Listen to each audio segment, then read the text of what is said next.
The question is, what is the most critical ethical question around using AI for customer education?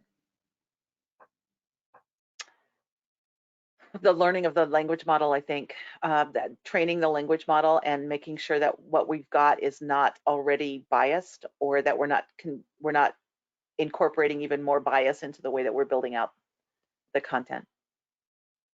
What are some examples of bias? I think that the biggest issue is that when you start to leverage AI tools, they're already coming at you with a bias. So you have to make sure that when you're creating, particularly generative AI, again, right, assuming that's the main content that people are talking about, that when you build out your questions and your prompts for that conversation that you have with your AI tool, your generative AI tool, that you are making sure to include what your audience really looks like.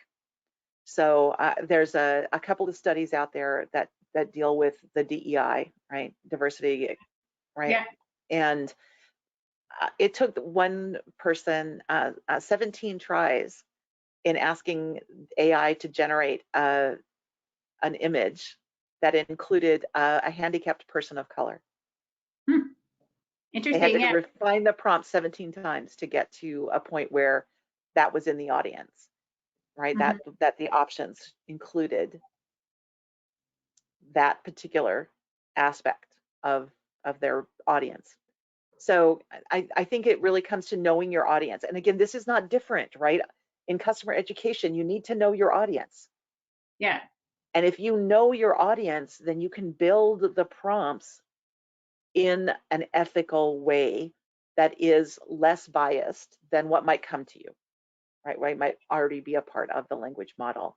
But that, I think, is probably the biggest issue that we'll see is it continues to learn. And the end of last year, there were some studies that proved that ChatGPT was getting stupider because it was learning from the questions that people were asking.